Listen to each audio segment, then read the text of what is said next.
la, présent- la présentatrice qui est le professeur Lucia, qui est radiologue à l'hôpital Montréal pour enfants, un centre universitaire de santé McGill.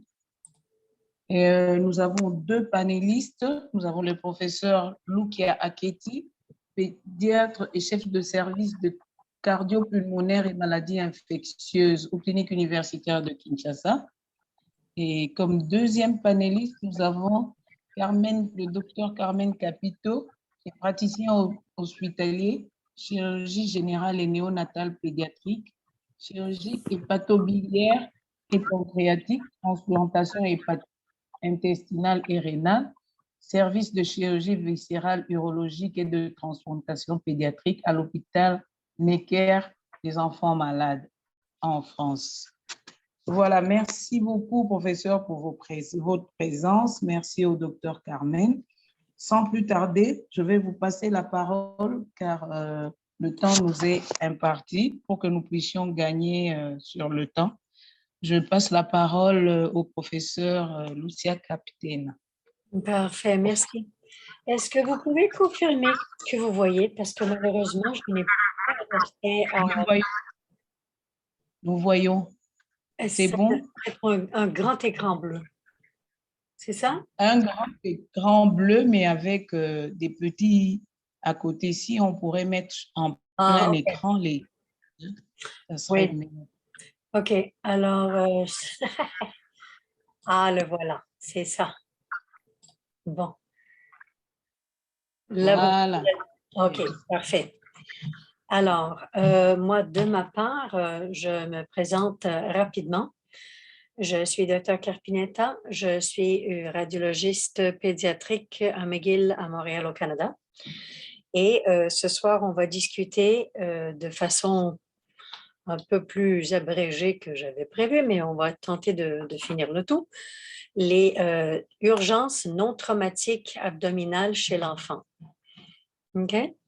Alors, les causes pourquoi on aurait une urgence abdominale, elles varient un peu selon l'âge du patient. Lorsqu'on a affaire à un petit enfant, le différentiel le plus courant pour la présentation aiguë, c'est la gastro-entérite, invagination, adénite mésentérique, occlusion intestinale, les pathologies rénales, la malrotation avec valvulus, l'appendicite, elle est quand même moins courante à cet âge, les néoplasies abdominales, les maladies métaboliques, le diverticule de Meckel et les abcès intra-abdominaux. Donc, les choses les plus courantes, on va les voir ici, c'est les occlusions, les invaginations. Lorsque l'enfant est un peu plus grand, assez âgé pour aller à l'école, on voit que c'est sensiblement le même différentiel, mais l'ordre décroissant de qu'est-ce qui est plus probable a un petit peu changé. On voit beaucoup plus fréquemment l'appendicite et son imitateur, l'adénite mésentérique. On commence à voir les présentations de la maladie inflammatoire de l'intestin. Aussi, on a encore affaire avec les occlusions intestinales, les pathologies rénales. Avec les hormones, commencent à arriver les pathologies ovariennes. Et encore, les néoplasies abdominales, la pancréatite, les métaboloses et le diverticule de Meckel. Alors, on voit c'est sensiblement les mêmes pathologies, mais l'ordre de qu'est-ce qui est plus probable est un petit peu différent. Alors, les choses qu'on va couvrir en premier, c'est les choses qu'on doit absolument être familier. Appendicite, invagination, hypertrophie du pylore et la malrotation avec volvulus, ainsi que l'entérocolite nécrosante ou le NEC. Alors, pour l'appendicite, c'est la cause la plus fréquente pour un abdomen chirurgical. On le voit que rarement chez la petite enfance et ça devient plus commun avec l'âge. Et contrairement à ce que vous allez possiblement entendre, c'est surtout un diagnostic clinique et l'imagerie ne sert que pour résoudre les dilemmes diagnostiques. C'est-à-dire, c'est pas sûr si c'est appendicite ou autre chose, ou on sait que c'est une appendicite, mais le patient, il ne se comporte pas de façon habituelle. Est-ce qu'elle aurait déjà perforé ou appendicite gangréneuse ou quelque chose qui a déjà des abcès? Donc, des complications qui sont déjà installées. Et c'est pour ça que la présentation n'est pas tout à fait typique. Sur les radiographies, qu'est-ce qu'on peut voir? On doit rechercher l'appendicolite, car même si on le voit de façon infréquente, c'est extrêmement spécifique.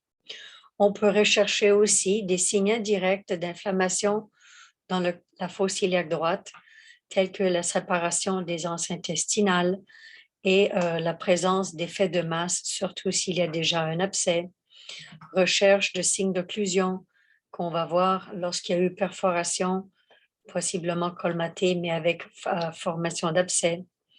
Et présence de pneumopuritoine, qui est quand même assez rare, mais là encore très, très spécifique.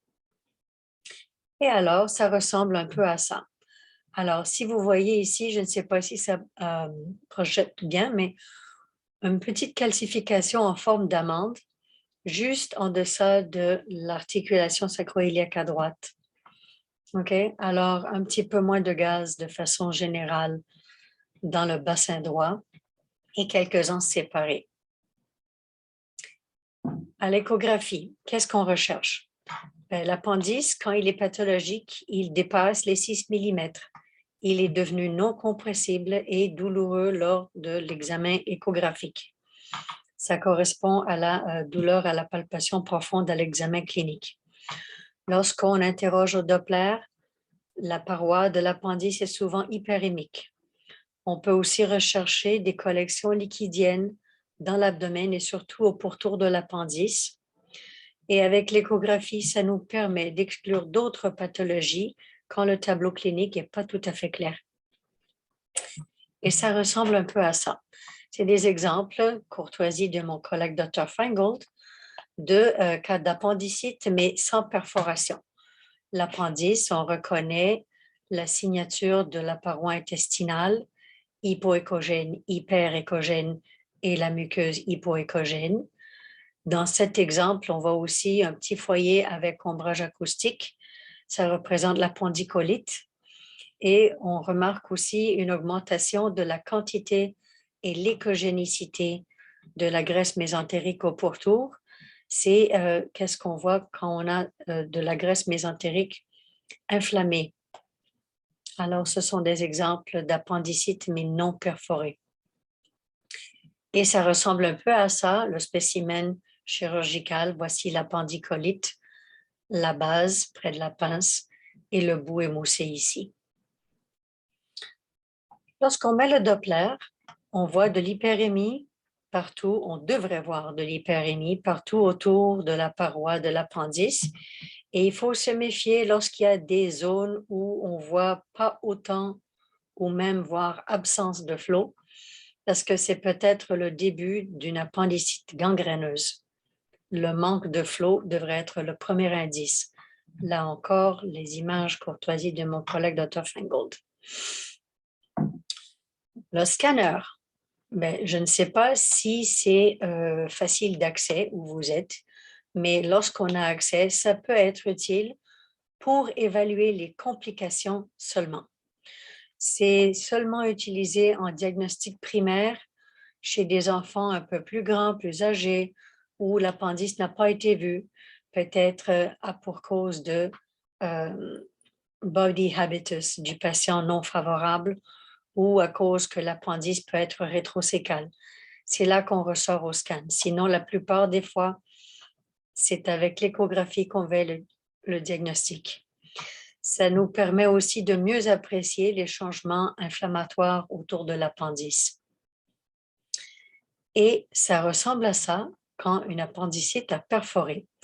Paroi abdominale, psoas, la graisse ici hyperéchogène tout autour, et on a affaire à une structure qui ne ressemble à aucune partie du tractus digestif, avec des petits foyers un peu éparpillés, hyperéchogènes, quelques-uns avec ombrage, mais un ombrage qui n'est pas net. Voici l'image correspondante pour le même patient au scan, et on voit que tout ça, ça correspond à un grand abcès et les foyers échogènes étaient des bulles de gaz qui étaient extranuminales, donc dans l'abcès et non dans l'intestin. Lorsqu'on fait l'échographie, une partie qui est très importante au niveau du cul-de-sac pelvien, il faut démontrer jusqu'au sacrum parce que sinon, qu'est-ce qui risque d'arriver? On va voir la vessie et si on s'arrête avec une profondeur d'image à peu près ici, on va mal interpréter que c'est probablement le rectum. Mais quand en effet, ce n'est pas le rectum, parce que quand on fait des images qui se rendent jusqu'au sacrum, on voit une autre structure derrière. Mais il devrait y avoir rien postérieur au rectum. Donc, qu'est-ce qui est en avant? C'est un grand abcès dans le récessus de Douglas. Et voici l'image correspondante sur le scanner de la même patiente. Vessie, collection et non le rectum, parce que le vrai rectum, il est là avec un petit peu de contraste. Donc, toujours démontrer jusqu'au sacrum sur les échographies. Une autre complication qu'on peut et on doit rechercher, c'est un appendicolite qui se promène dans le péritoine parce que l'appendicite a déjà perforé. Ici, on a une collection avec un petit foyer de gaz. L'appendicolite, il est dans la portion déclive et on voit que il y a de l'épaississement de l'intestin au pourtour. Donc, ça ici, ça représente une collection qui s'est formée sur un appendice qui est perforé. Cette patiente, c'était finalement un diagnostic tardif à cause qu'ils avaient enlevé l'appendice, mais n'avaient pas réussi à trouver l'appendicolite. Donc, la patiente s'était représentée quelques jours post-op avec récidive de douleur abdominale et pyrexie, cette fois causée par abcès qui était récidivant à cause que l'appendicolite n'avait pas été enlevée. On va changer maintenant et discuter un peu de l'invagination. C'est lorsqu'on a un segment d'intestin qui se télescope dans un segment adjacent plus en aval. Et d'habitude, c'est iléocolique, parfois iléo-iléocolique. Là, on parle d'invagination dite ordinaire ou non compliquée. L'incidence, elle est entre l'âge de 5 et 9 mois, mais il y a définitivement une prédilection au changement de température, donc au printemps et au début de l'hiver, possiblement en relation avec des pics de virémie. Et c'est la raison pour laquelle on soupçonne, à cause qu'on a constaté dans plusieurs cas que c'était associé avec l'hypertrophie des patchs de Peyer à l'intérieur de la paroi intestinale, ce qui nous laisse présager l'association avec les maladies virales. Qu'est-ce qu'on voit finalement avec les invaginations? Ben ça serait une vue longitudinale et ça serait des vues en transverse. L'apparence va être un peu différente, tout dépendamment où on a attrapé l'invagination avec l'échographie. Si on est ici, l'apparence va être comme ça, avec l'intussusceptum et l'intussuscipiens, donc l'anse qui reçoit. Tandis que si on l'attrape ici, ça va ressembler plus à ça. Anse entrante, mésentère, anse qui reçoit. Et si on l'attrape un peu plus distal, on risque même de voir à l'occasion quelques petits ganglions mésentériques parmi le mésentère qui est contenu dans l'invagination. Quelques petits faits sur l'invagination. On ne sait pas trop pourquoi, mais il y a effectivement une petite prédominance plus vers les garçons que chez les filles. La présentation est plutôt caractéristique. Des douleurs abdominales campiformes, à répétition, avec vomissement et des selles très particulières à cause qu'il y a un petit peu de mucus et quelques petits filets de sang à l'intérieur. Donc, une apparence dite currant jelly, donc de la gelée avec des petites baies rouges. Alors, on a affaire souvent à une masse palpable dans la plupart des cas si on prend le temps d'examiner le patient. Et il faut être suspect d'un point une raison pour l'invagination. Donc, un point de départ, surtout après l'âge de 2-3 ans.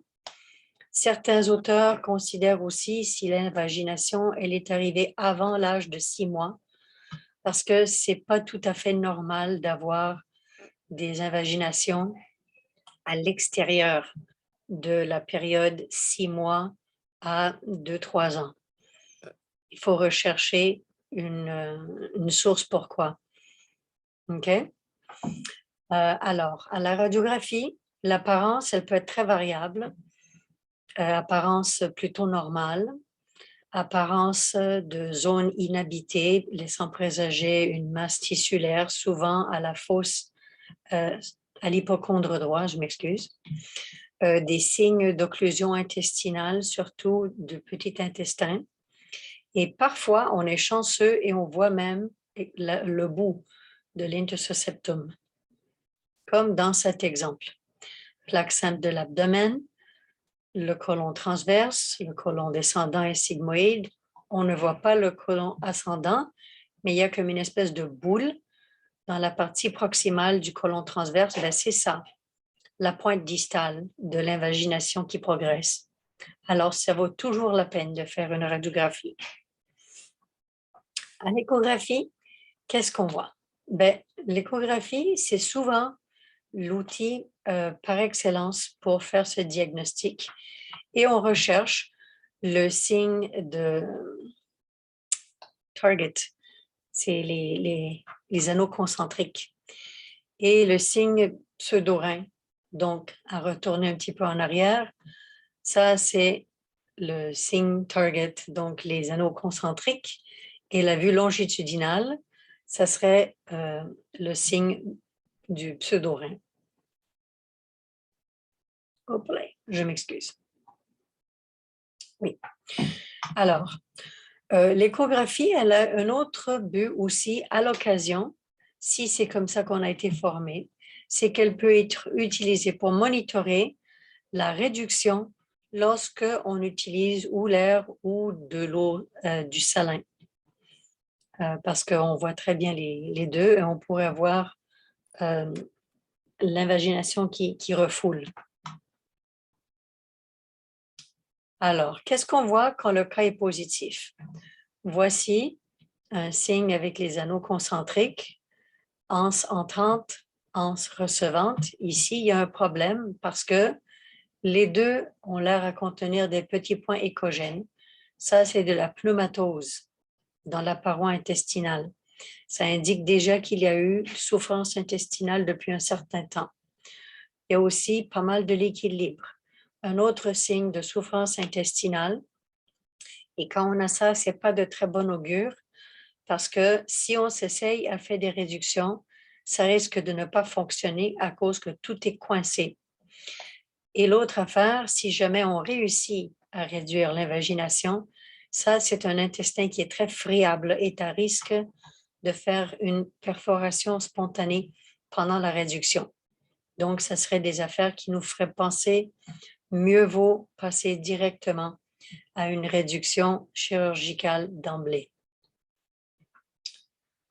Des fois, on constate la présence de petites invaginations à l'intérieur de l'intestin grêle lui-même.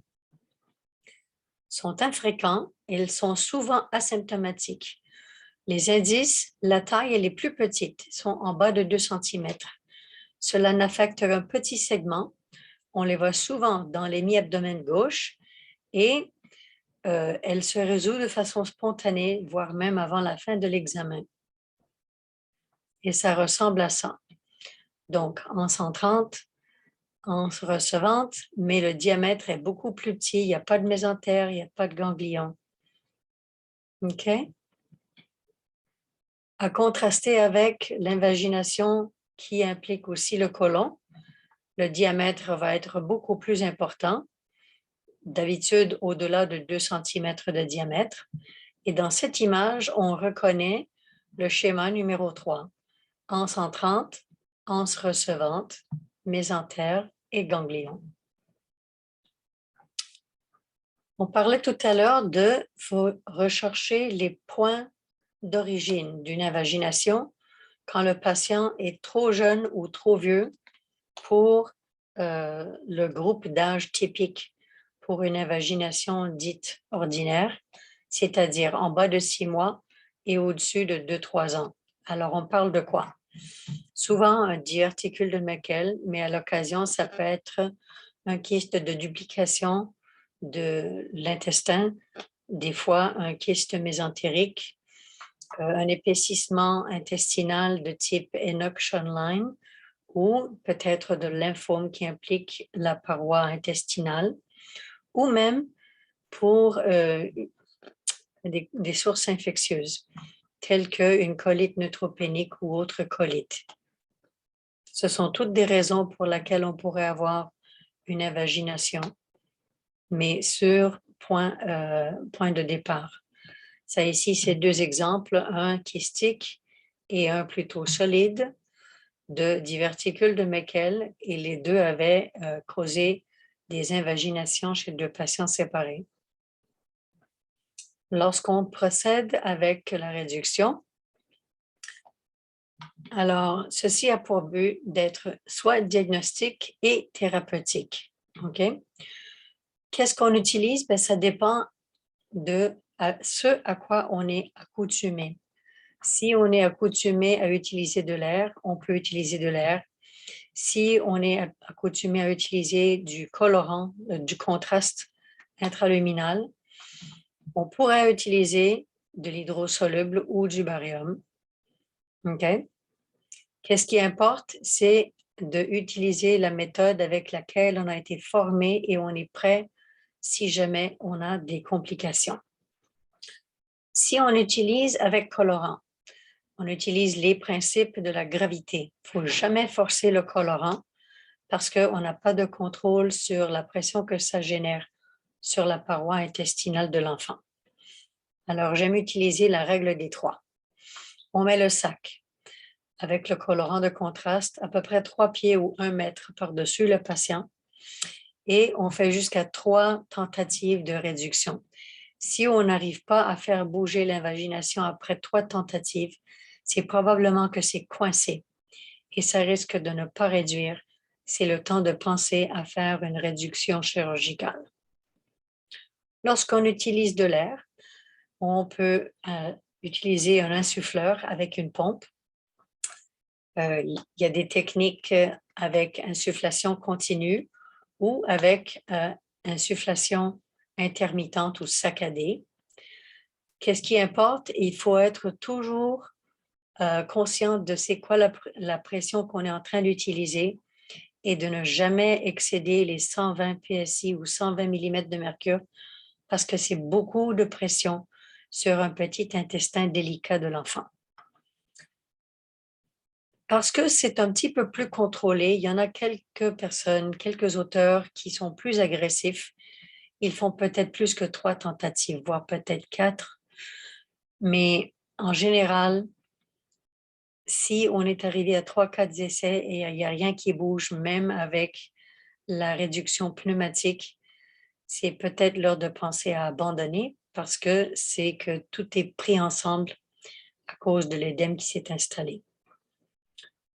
Le choix entre réduction avec air ou avec contraste, les auteurs qui préfèrent faire ça de façon pneumatique, comme moi, c'est que c'est plus rapide. Ça fait moins de dégâts pour les technologues à nettoyer après l'examen parce que le colorant, il va être ressorti après l'examen. On a un petit peu plus de contrôle sur la pression qui est utilisée, ce qui fait que on est un peu plus agressif avec les réductions pneumatiques, ce qui pourrait expliquer un taux de succès minimum plus élevé et un taux de perforation un peu plus faible. Et nos chirurgiens nous disent que lorsqu'il y a perforation avec l'air, les perforations ont tendance à être plus petites que celles qui sont occasionnées lorsqu'on utilise du colorant. Comme j'ai dit, qu'est-ce qui est plus important, c'est d'utiliser la technique avec laquelle on est la plus confortable.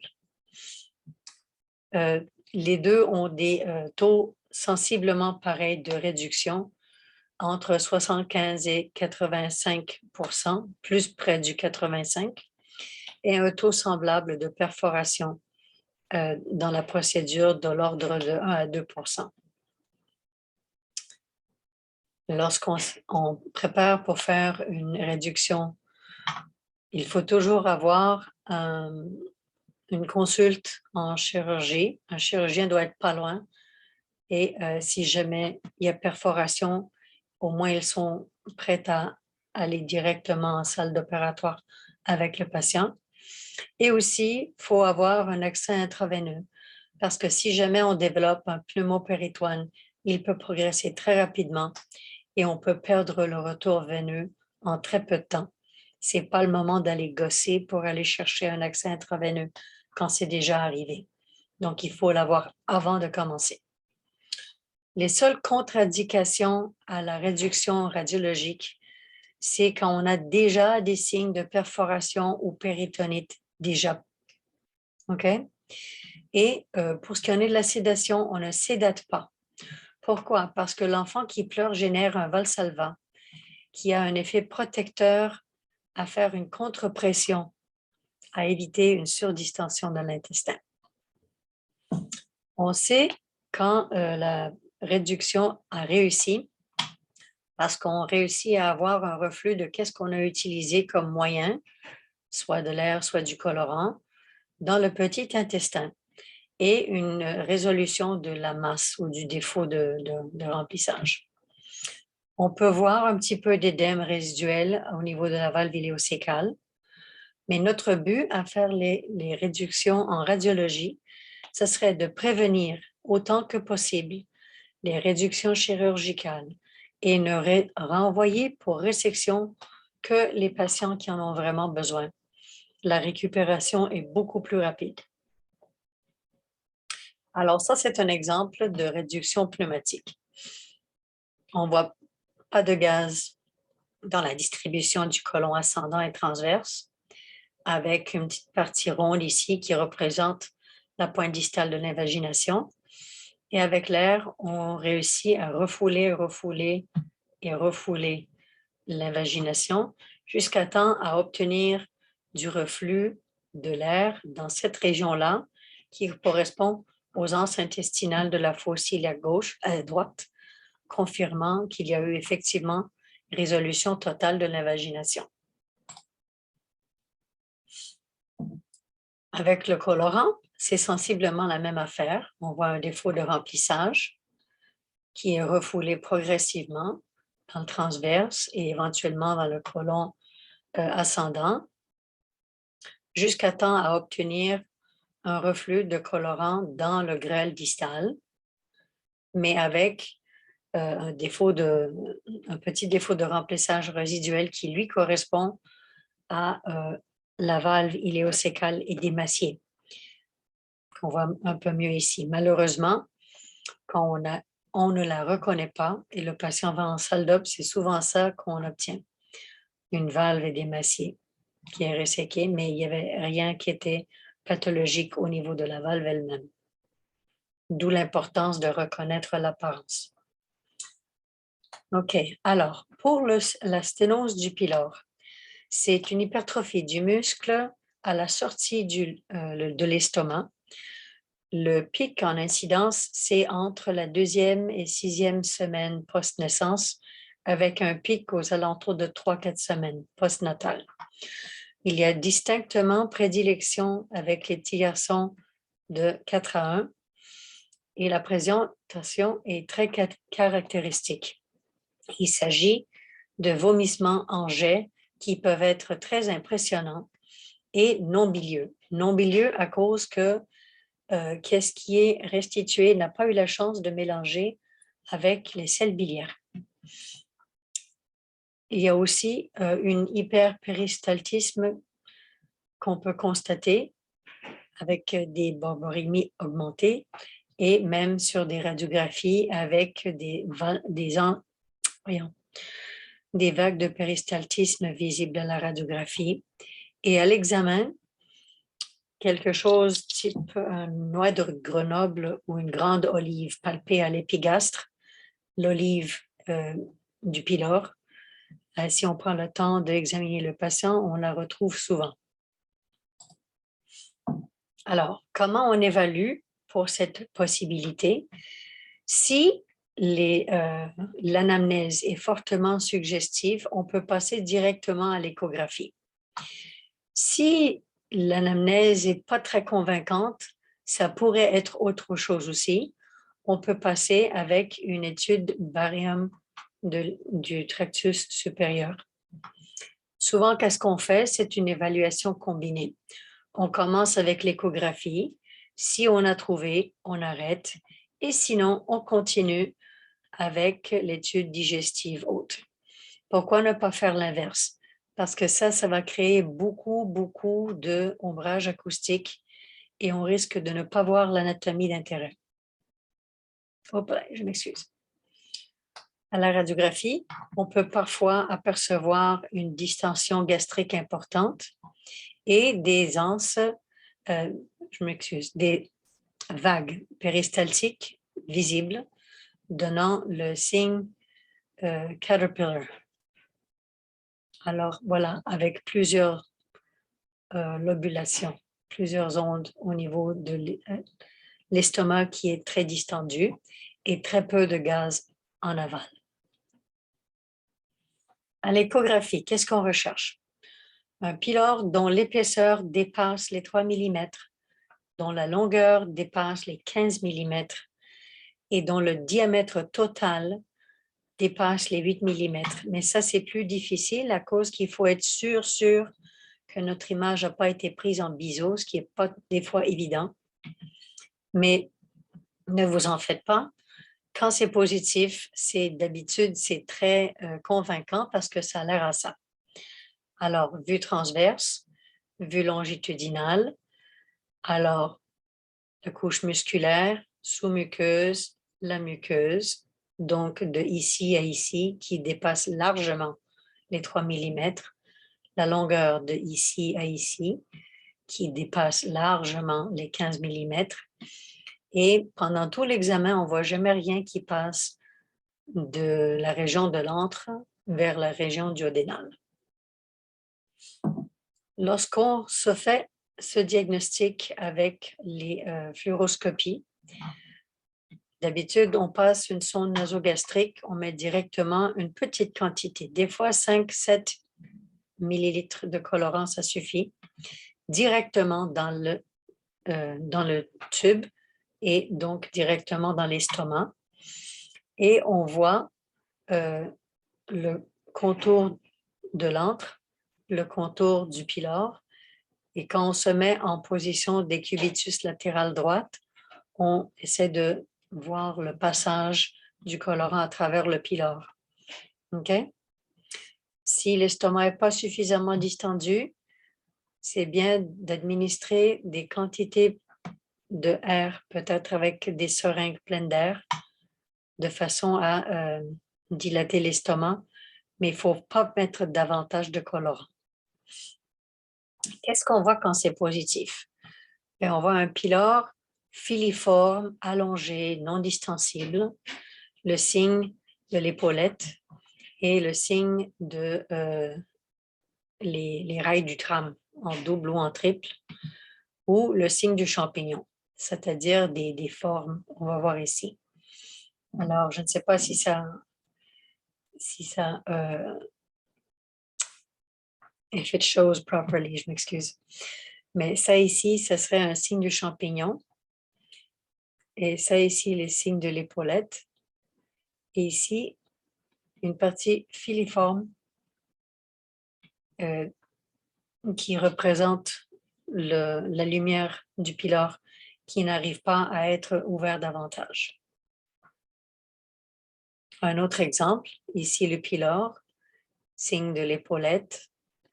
Et ici, ligne 1, ligne 2, le signe du tram qui correspond à ici, ligne 1 et ligne 2. Ça a un rapport avec la façon dont se collabe la lumière du pylore, qui fait passer à quelques endroits seulement le colorant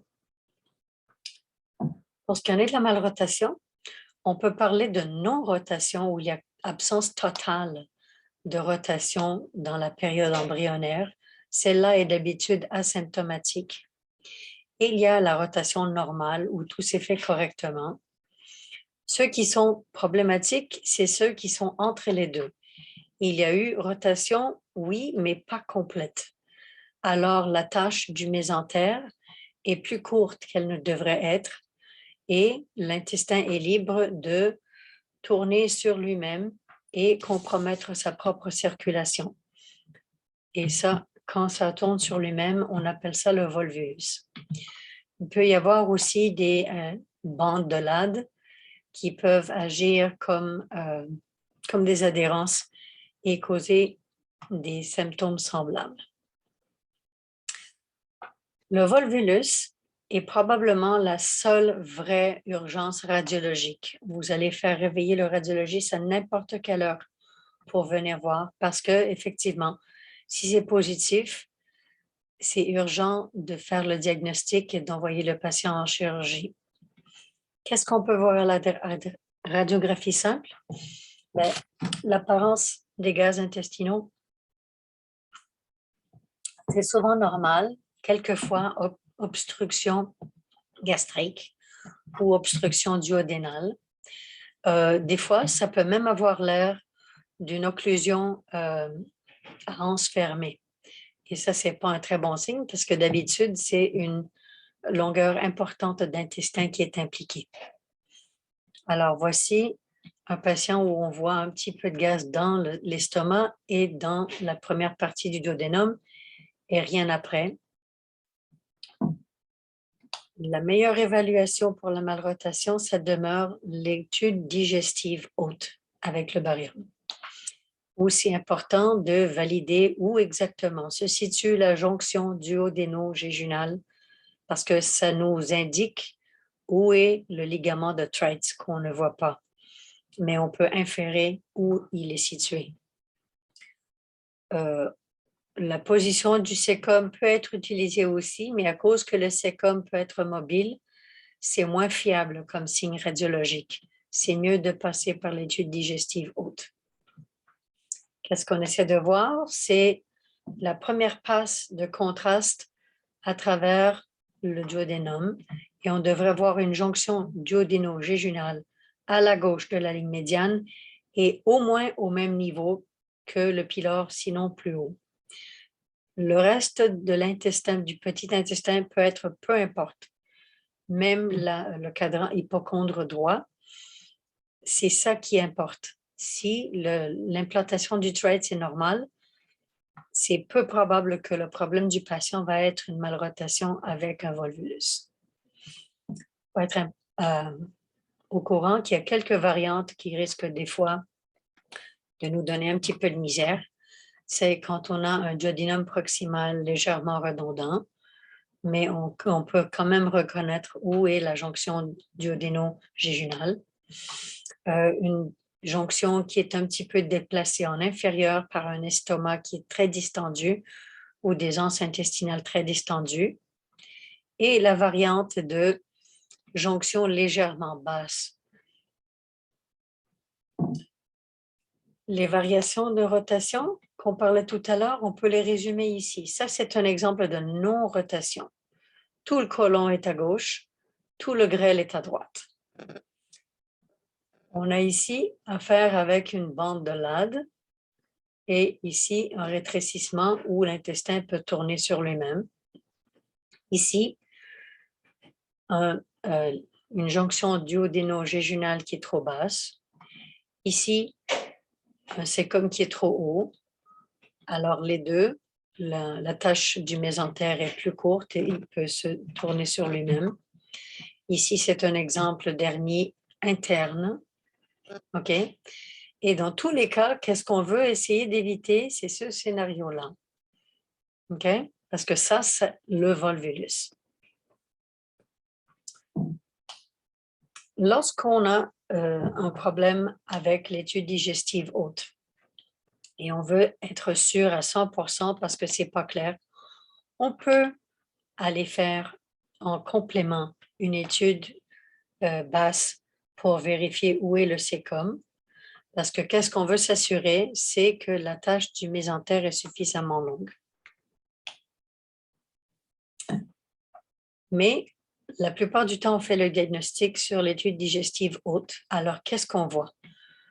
Une jonction duodéno-jéjunale qui est trop basse ou même à droite et un duodénum proximal qui est dilaté, des fois hyperpéristaltique et qui finit en pointe comme une tornade.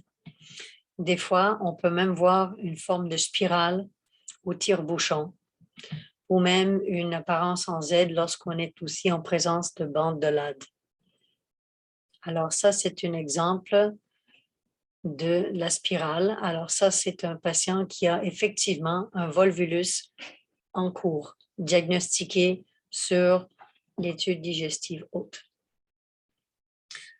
Des fois, on peut le constater quand on fait une échographie de l'abdomen pour douleur abdominale, mais on ne pensait pas malrotation. Mais qu'est-ce qu'on voit? C'est une orientation de l'artère et la veine mésentérique qui n'est pas 10 heures, 5 heures comme il se doit, mais plutôt midi, 6 heures ou même inversé. Et lorsqu'on se promène de l'épigastre vers le pubis, on voit à un moment donné une espèce de roussette, si on veut, un signe de whirlpool, qu'il s'appelle en anglais. Et lorsqu'on met une interrogation au Doppler, on voit effectivement les artères et les veines mésentériques qui sont en train de twister sur elles-mêmes, sur le point du volvulus. Lorsqu'on voit cette image, il n'est pas nécessaire de progresser avec une étude digestive pour confirmer votre patient a déjà un volvulus. Il a besoin d'aller directement en salle opératoire avant d'en arriver à cette stade-ci. C'était effectivement un patient chez qui on ne sait pas pourquoi on n'avait pas pensé à un diagnostic de malrotation volvulus. On avait pensé plutôt à occlusion intestinale. Et l'image ici vous démontre la petite tournade avec le mésentère qui se retourne sur lui-même. OK? Tous nos efforts, c'est d'arriver à diagnostiquer le volvulus quand il est encore à ce stade-ci, avec des anses intestinales récupérables, plutôt que quand les anses intestinales ressemblent à ça, parce que là, c'est juste une résection, on ne peut rien faire.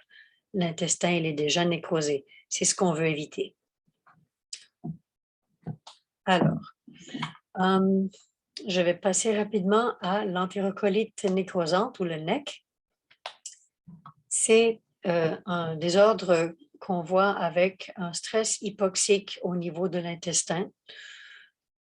Environ 80% surviennent dans des enfants prématurés, mais il y a jusqu'à 20% qui peuvent survenir chez des enfants nés à terme, mais qui sont médicalement hypothéqués pour autres raisons. Septicémie, cardiopathie congénitale, surtout de type cyanosée, etc. On le voit aux alentours de jour 3 à jour 6 d'âge, la première fois qu'on essaie de faire nourrir l'enfant, et on développe une intolérance aux aliments. Alors, qu'est-ce qu'on peut voir? Sur la radiographie, on fait des vues en AP, mais aussi en transverse latérale, parce que c'est beaucoup plus sensible pour rechercher du pneumopéritoine. On ne fait pas d'examen avec contraste chez ces enfants, surtout en période aiguë, parce que ça peut être la cause qui fait perforer l'enfant. Cet intestin est déjà délicat. Cependant, on peut parfois faire un examen avec contraste pour évaluer par après si on a des séquelles de type stricture intestinale. Qu'est-ce qu'on peut voir à la radiographie? Dilatation focale de l'intestin, pneumatose. S'il y a suffisamment de pneumatose, on peut même voir de l'air dans le système porte. Et c'est seulement quand on a une implication transmurale ou assez étendue de l'intestin, on est à risque d'avoir un pneumopéritoine, qui est vraiment la seule urgence, indication d'exploration urgente. Alors, c'est un film qu'on peut voir chez un enfant avec le NEC. Alors, on voit des gaz plutôt en forme de bulle. Et aussi, lorsqu'on voit des anses intestinales en profil, on peut voir que c'est vraiment à la périphérie de l'intestin, donc dans la paroi, qu'on a ces petites pointes, des petites bulles de gaz. C'est de la pneumatose. Séparation d'anse intestinale, c'est de l'édème de l'intestin, et des foyers radiotransparents en forme de branche dans le foie, c'est la pneumatose qui s'est ramassée en gaz dans le système porte. Ici, c'est un autre exemple où on voit encore de la pneumatose, mais cette fois plus diffuse et plus prononcée. Et sur cet examen, on voit une zone plus radiotransparente en abdomen supérieur qui va avec déjà présence de pneumopéritoine. OK? L'occlusion haute. L'occlusion haute est définie comme étant une occlusion qui survient à ou en amont de l'iléon, mi-iléon. Les signes radiographiques peuvent être la bulle simple ou la bulle double. Les étiologies peuvent être une hypoplasie gastrique ou une atrésie gastrique, un web duodénal, une sténose ou atrésie duodénale, un pancréas annulaire ou une atrésie spontanée en association avec des syndromes type le syndrome de Downs ou la constellation de Wachter. Et une autre étiologie moins courante pour l'apparence, je dis bien l'apparence, ça serait la malrotation déjà accompagnée de volvulus. La triple bulle peut être vue parfois, mais ça implique une obstruction qui est plus en aval. Donc, sténose ou atrésie jéjunale ou au niveau de l'iléon proximal. Donc, ça, c'est des exemples d'occlusion haute avec signe de double bulle, bulle 1, bulle 2, signe de bulle simple, voici ici elle dans l'estomac, et avec très peu, presque pas de gaz en aval. Si on essaie de faire un examen de contraste par le rectum, on va voir dans ces cas un côlon qui est beaucoup plus trop petit pour la grandeur de l'abdomen, filiforme, donc un côlon qui n'a jamais été utilisé, ce qui représente le microcolon. Les occlusions basses peuvent être vues quand le problème est dans l'iléon distal ou le côlon. Et là, on parle de choses un peu différentes. Atrésie iléale, iléus méconial, maladie de Hirschsprung et le syndrome de côlon gauche hypoplasique et peut-être à l'occasion des hernies inguinales ou une invagination peuvent tous présenter avec un tableau de occlusion basse, comme ici. On voit qu'il y a des anses dilatées, mais elles sont plus répandues dans l'abdomen et se rendent jusque dans le faux bassin. Reconnaître la perforation, ça peut arriver avec les occlusions hautes ou basses, alors il faut être au courant. Voici des exemples, alors le signe de Rigler où on voit l'extérieur et l'intérieur de la même anse, le signe du football, le signe du diaphragme continu, et aussi on voit les organes intestinaux sont comme accentués par la présence de gaz tout autour. Il y en a même un peu qui traversent le diaphragme pour se rendre jusqu'en plébrétique à droite. La gastroentérite est plus souvent d'origine virale, Le tableau peut être très variable et non spécifique. Les trouvailles à l'échographie sont elles aussi peu spécifiques. On parle de anse liquidienne, anse légèrement dilatée, peut-être un peu de hyperpéristaltisme. À l'occasion, une invagination, mais de genre grêle à grêle, donc qui ne reste pas. Petite quantité de liquide libre dans l'abdomen de type réactionnel. Mais l'apparence à la radiographie peut être parfois très impressionnante, comme dans ce cas ici. On pensait que c'était un tableau d'occlusion intestinale basse. On s'était même rendu à faire un examen digestif bas et finalement, il n'y avait pas eu d'occlusion. C'était une apparence qui était causée par une gastroentérite virale. Des exemples de qu'est-ce qu'on peut voir à l'échographie. Les anses liquidiennes, là encore, petite invagination iléale, mais qui s'était résolue spontanément. Okay. C'est différent quand on a une pathologie de l'intestin de type maladie inflammatoire parce que là, on voit que l'intestin est beaucoup plus épaissi, augmentation de la graisse mésentérique au pourtour, les changements inflammatoires et des ganglions hypertrophiés peuvent être aussi présents. Donc ça laisserait plus présager pas une gastroentérite, mais une maladie ou infectieuse ou inflammatoire de l'intestin. L'adénite mésentérique, c'est une entité qui est un petit peu controversée dans le sens qu'il y a certains auteurs qui n'y croient même pas. On définit comme étant des ganglions mésentériques à la fosse iliaque droite sans cause évidente et ça peut faire complètement imiter un tableau d'appendicite, sauf qu'on voit l'appendice et il est normal. C'est pour ça que les auteurs ne s'accordent pas sur c'est quoi les critères de diagnostic. Et ça devient un diagnostic par exclusion. Quand on a tout exclu, la seule explication qui reste, ce serait celle-là. Au scan, on peut penser, si on a plus que 2 ganglions qui mesurent plus que 4 mm à la fosse iliaque droite, ou s'il y en a un qui dépasse le 1 cm chez l'enfant avec ou sans douleur abdominale. D'autres critères ont été postulés, donc plus que 5 ganglions sus-centimétriques, mais avec douleur.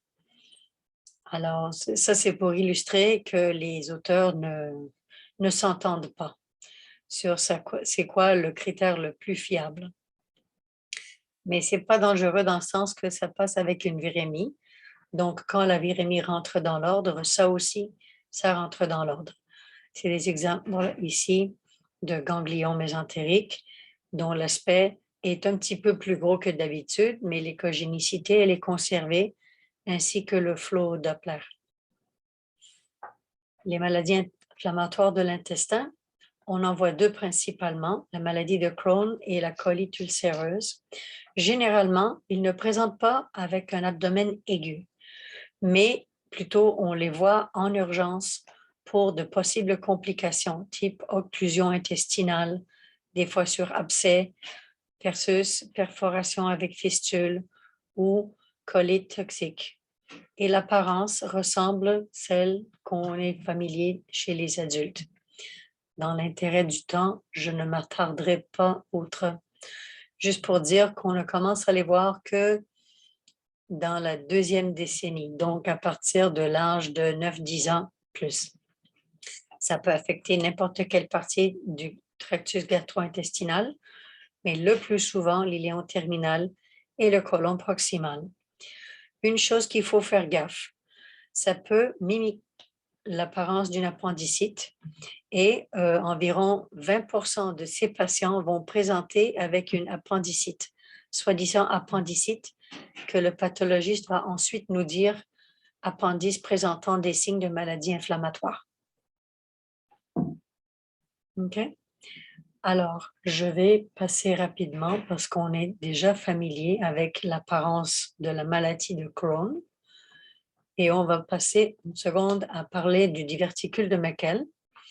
Ça, c'est lorsqu'on a un restant du ductus omphalo-mésentérique et qu'on voit dans environ 2% de la population générale. La plupart sont asymptomatiques.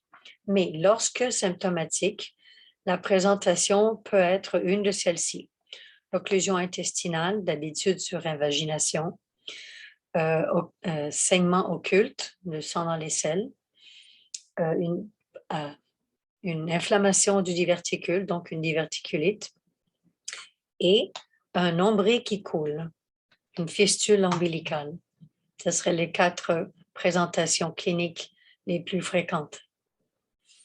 L'apparence du diverticule, elle peut être très variable, en forme de poire, en forme ronde, à bout émoussé ou kyste séparé dont la paroi peut être épaisse, irrégulier ou même crénulée. Il faut rechercher, mais ce n'est pas toujours évident de trouver la signature de l'intestin, séreuse, musculaire, muqueuse. L'apparence peut aussi sembler à une masse avec des anneaux concentriques alternants, hyper- et hypoécogènes, comme un oignon. Alors, donc, c'est des différents exemples de diverticules de Meckel. Un exemple kystique, un exemple solide et un ici qui a résulté en occlusion sur une invagination. Le système hépatobiliaire, une présentation aiguë sur une base hépatobiliaire, c'est pas vraiment vu chez les enfants. Qu'est-ce qu'on voit souvent? C'est douleur abdominale aiguë avec jaunisse. Et là, les causes peuvent être une cholécystite avec ou sans lithiase biliaire, une hépatite ou un abcès hépatique. Les cholécystites, on va souvent voir un épaississement de la paroi de la vésicule biliaire. Il faut rechercher, mais on ne les voit pas toujours, des lithiases biliaires. Lorsqu'on les voit, les lithiases biliaires chez l'enfant, ce n'est pas la même origine que chez les adultes. Il y a d'habitude quelque chose de prédisposant.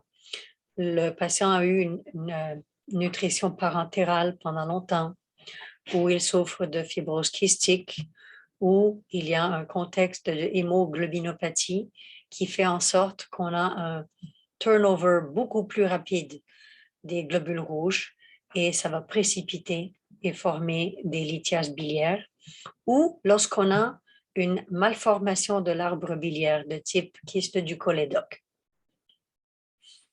Alors ça, c'est des exemples. Lithiase au niveau du col de la vésicule biliaire.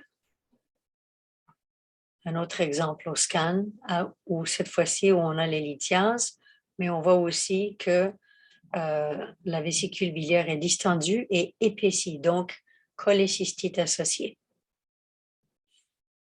OK. Pour distinguer entre hépatite et abcès hépatique, l'hépatite est un diagnostic surtout clinique, mais la présentation peut ressembler beaucoup à celle d'une cholécystite. Qu'est-ce qu'on peut voir à l'imagerie? Un foie qui a l'air normal ou des fois légèrement hypoécogène avec épaississement ou pseudo-épaississement de la paroi de la vésicule biliaire. L'abcès hépatique, c'est plutôt rare chez les enfants. D'habitude, ça survient suite à une septicémie qui a eu des disséminations intra-abdominales ou lorsque le patient a été exposé à des pathogènes atypiques, donc des pathogènes opportunistes, ou le patient présente un syndrome d'immunodéficience qu'on n'était peut-être pas forcément au courant. Et pour les deux, l'apparence ressemble à celle qu'on voit chez les adultes.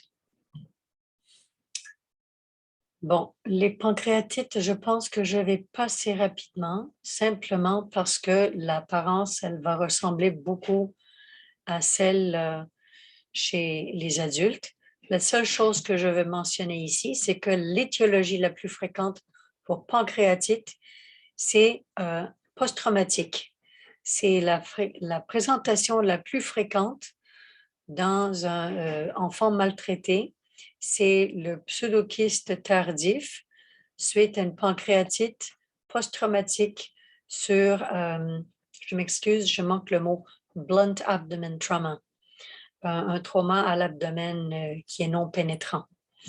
OK, les autres causes, ça peut être viral, anomalie congénitale, pancréas divisum, etc., les septicémies, les toxicités médicales, lithiase biliaire ou parfois héréditaire, comme dans le cas de pancréatite calcifiante familiale. OK. Les pathologies rénales, celle qui se présente la plus souvent en urgence, c'est la colique rénale. Des fois, une infection urinaire, mais du tractus supérieur, donc des pyélonéphrite. OK? Je vais passer par-dessus simplement parce que je m'excuse. Je vais m'attarder à cette diapo ici, où quand on recherche des problèmes rénaux chez l'enfant, il s'agit de quoi? De système duplex, de urétérocèle.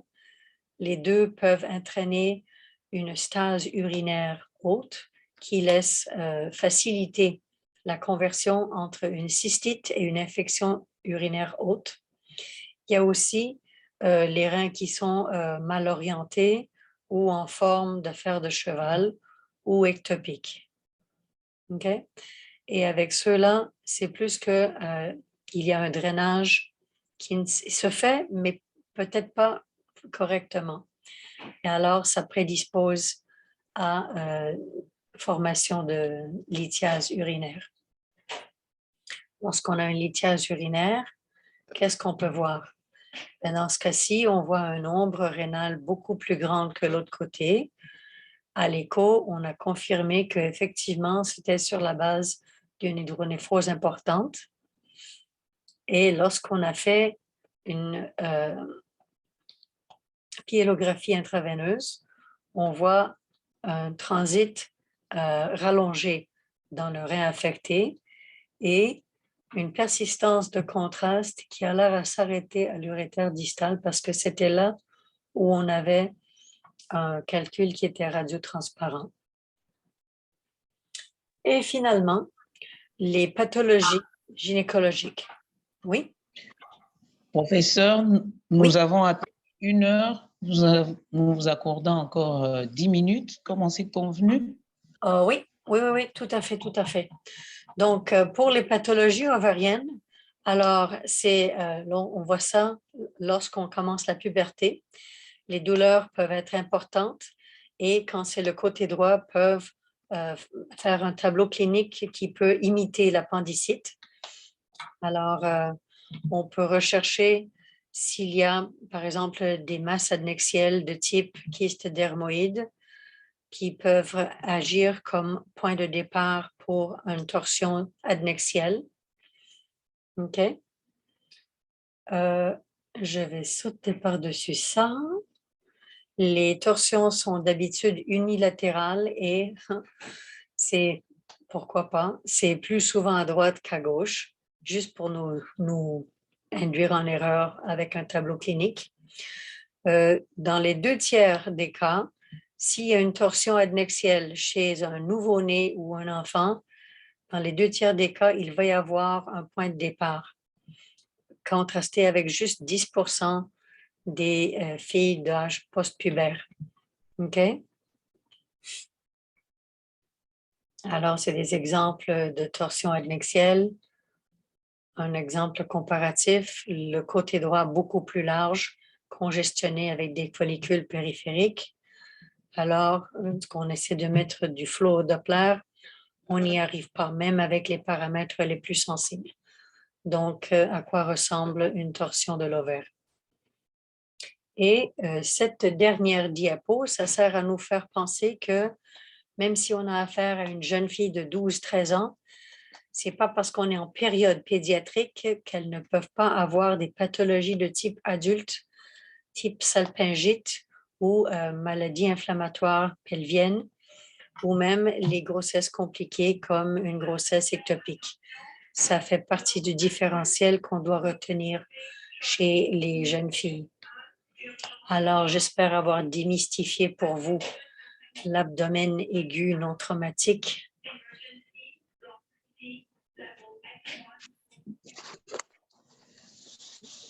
Merci beaucoup, professeur. Nous vous remercions.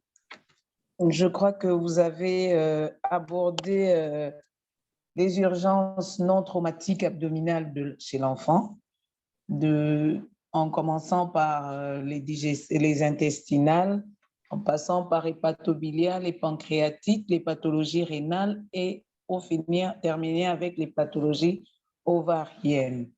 Vous nous avez parlé d'appendicite, d'appendicite qui arrive à un âge un peu plus avancé. Vous nous avez donné les dimensions et tout.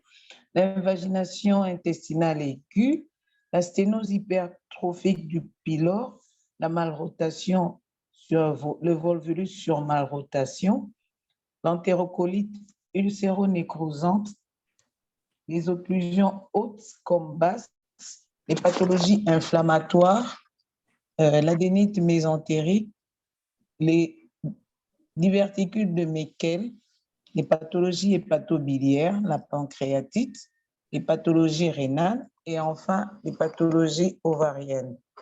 Je crois que ça a été beaucoup plus clair. Je vais passer sans tarder la parole à nos panélistes. Je vais commencer par le professeur Lucia. Professeur, vous avez la parole si vous avez un commentaire à faire ou une préoccupation. Oui, merci. Merci beaucoup. Merci pour la parole. Je remercie vivement notre intervenant, le professeur Lucia, qui est un peu mon homonyme. Hein? Ah. Oui, oui. Lucia, ça vient de Lucie, c'est Lucia dans certaines langues. Bon, mais vraiment, elle a pris globalement, c'est un sujet qui est quand même assez complexe. Hein. Vous avez vu le nombre de pathologies, c'est une grande forêt qui se cache derrière ces urgences et l'enfant, en fait, globalement, les symptômes se résument globalement en douleur abdominale, en vomissement, mais avec quelques spécificités pour chacune des atteintes énumérées là-bas. Et donc, ce n'est pas toujours si facile pour les cliniciens d'avoir une orientation d'emblée, surtout que c'est très fréquent aussi chez les enfants d'avoir des infections urinaires. On est en dehors du tube digestif, mais on peut avoir les symptômes identiques, vomissement, douleur abdominale. Alors, je suis heureuse de voir que donc on voit que la paraclinique peut beaucoup aider. Mais cette paraclinique, il faut avouer que dans notre milieu, l'accès est réservé aux patients qui peuvent payer cette paraclinique. Vous savez qu'ici, les examens sont pris en charge par les patients eux-mêmes. Et pour certaines urgences qui sont des urgences urgentissimes, si je peux me permettre le terme, il faut peut-être compléter le bilan rapidement et le malade, on doit attendre qu'il paye. Donc, ce qui retarde parfois le diagnostic et certains meurent sans qu'on ne sache de quoi il s'agissait. Alors, quant à certaines prises en charge, mais je suis heureuse de voir que, par exemple, pour l'invagination, il y a donc certaines pathologies qui peuvent maintenant, on peut limiter la chirurgie et faire des traitements via la radiologie, par voie radioscopique. Par exemple, pour l'invagination, ce n'est pas encore de pratique courante ici en République démocratique du Congo. Je sais qu'il y a deux collègues radiologues qui m'en ont parlé, qui sont capables de le faire, qui peuvent le faire, mais aux cliniques universitaires où j'exerce, ce n'est pas encore de pratique courante sous réserve des collègues radiologues qui nous suivent. Mais je sais qu'en privé, il y a déjà eu une tentative pour un patient que nous avions référé. Donc, voilà en gros ce que je peux donner comme commentaire. Comme on est en cours derrière le temps, je peux me limiter là à ce stade et on verra au cours de la discussion. Merci. Bienvenue. Merci, professeur Dia. Je ne sais pas, professeur Lukia, encore. Je ne sais pas si vous avez quelque chose à dire sur ce qu'a dit votre homonyme, le professeur Aketi.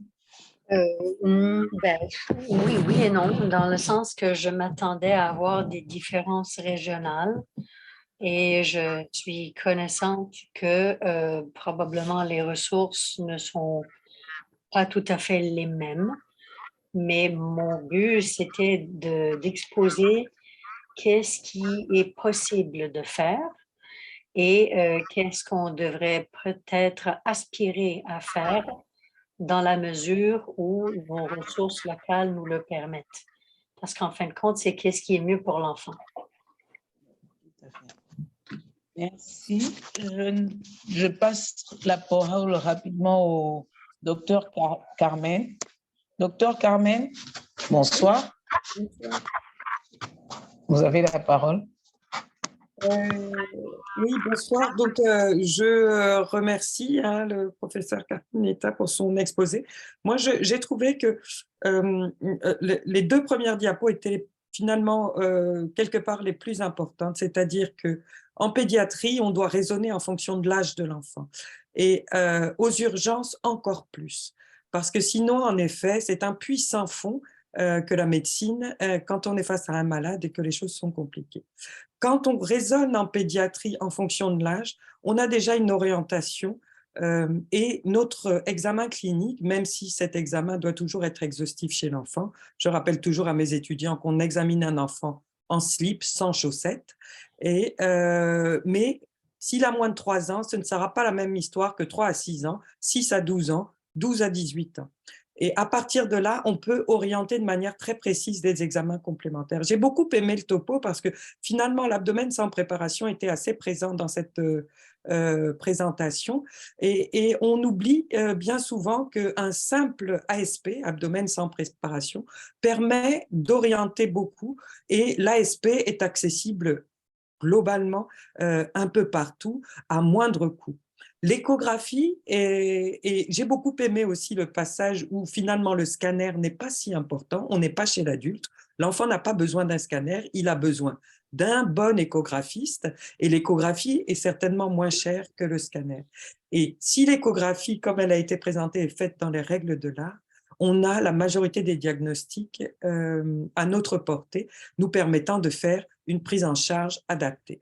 Là, on parle d'urgence en majorité chirurgicale, il y en avait quand même une grande partie très chirurgicale, et je pense que pour le chirurgien, c'est important de ne pas partir avec aucune idée de ce qu'il va faire dans le ventre, parce que la voie d'abord ne va pas être la même, mais avoir une certaine idée. Donc, il faut aller jusqu'au bout des examens complémentaires. L'échographie peut être implémentée avec des appareils d'échographie portables maintenant qu'on peut avoir aux urgences, qui sont beaucoup moins onéreux et qui permettent d'accéder à des diagnostics assez simplement.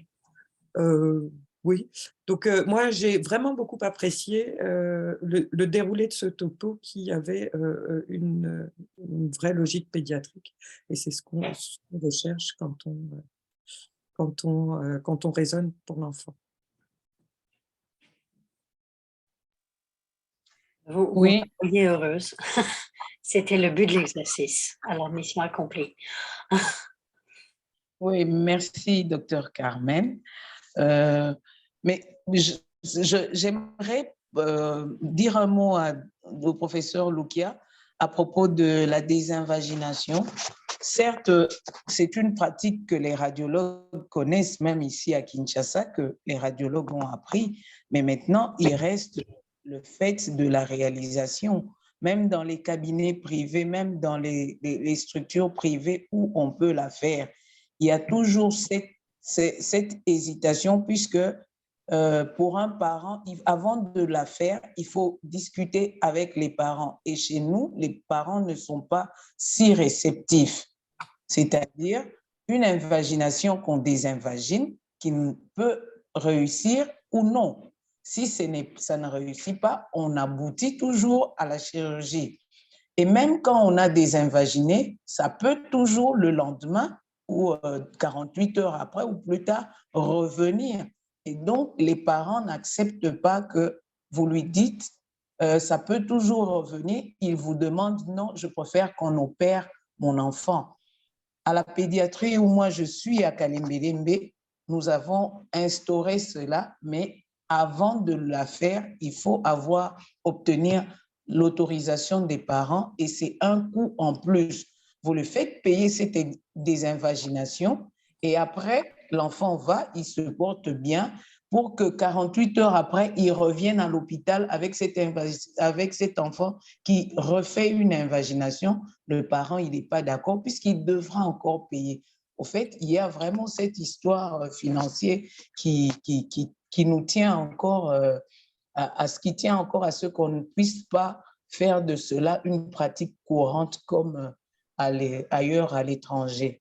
C'est ce que je pouvais dire. Mais par contre… Est-ce que je peux juste faire un commentaire là-dessus? Oui. La réinvagination est possible après chirurgie. Tous les parents que nous recevons pour une invagination savent que dans les 24 heures, il y a 10% des invaginations, un peu moins de 10%, qui vont récidiver, peut-être pas 10%, j'exagère un peu.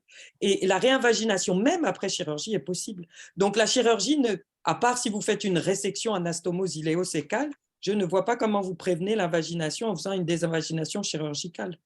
Donc, c'est juste faute à pas de chance, il réinvagine le lendemain, mais c'est tout à fait possible après chirurgie.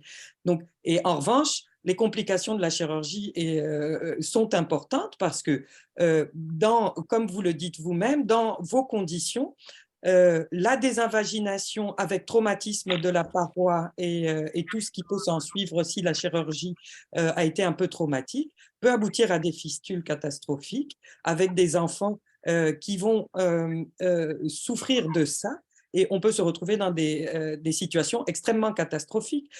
Moi, j'ai trouvé que la présentation la désinvagination à l'air, c'est une désinvagination qui est de plus en plus répandue maintenant et qui nécessite beaucoup moins de matériel, on va dire, parce qu'il ne faut pas aller acheter le produit de contraste à la pharmacie avant, etc.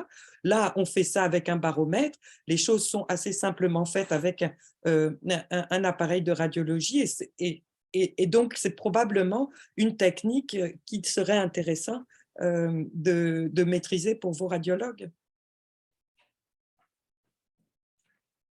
Oui, tout à fait. Surtout que, comme vous l'avez dit, c'est moins traumatique et donc très intéressante pour l'enfant. Vraiment le souhait que ça se répande dans notre milieu. Je pense que les parents, il suffit de faire un bon counseling. Le problème, le tout, c'est vraiment l'argent, les moyens, parce qu'ils doivent payer. Sinon, par rapport à l'acte, donc il suffit de bien parler avec le parent et lui faire comprendre les avantages par rapport aux autres techniques, mais bien sûr des conséquences possibles en post-intervention radiologique, bien sûr. Donc, je pense qu'ils peuvent adhérer, hein. Le problème, vraiment, que nous avons, c'est un problème de moyens. Sinon, ça serait très, très intéressant.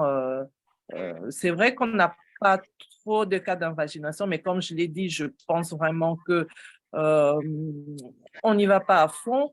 Je sais qu'il y a une étude en cours aux cliniques universitaires dans mon service. On est en train de rechercher la prévalence des invaginations dans notre milieu, surtout après l'introduction du vaccin anti-Rota, puisque aussi ça a été incriminé parmi les causes. On verra, hein, peut-être l'étude va être clôturée vers la fin de l'année. Peut-être qu'on aura une idée un peu de la prévalence des invaginations. Mais sinon, c'est très, très intéressant qu'on fasse une technique moins traumatisante pour l'enfant. Mais la raison pour laquelle on préfère d'emblée, dans la mesure où c'est possible et on n'a pas de contre-indication ou moi j'appelle ça les petits drapeaux rouges, des signes il y a déjà quelque chose qui se passe, c'est que on réussit plus souvent qu'autrement, même s'il y a un risque de 1 à 2 de récidive d'invagination qui est au plus fort dans les 24 heures qui suivent. Et on garde le patient sous observation pour cette raison. Mais le fait que c'est rapide, on a besoin d'une pompe à air et d'une bonne machine de fluoroscopie. That's it, c'est tout là.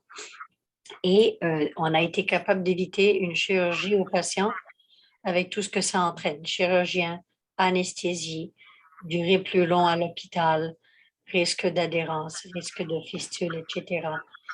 Des fois, malgré nos meilleures précautions, ça arrive quand même. Mais on a eu un beau record à date. C'est la façon de préférence de traiter ces pathologies lorsqu'on les rencontre maintenant. Il faut juste s'accoutumer à comment on les fait.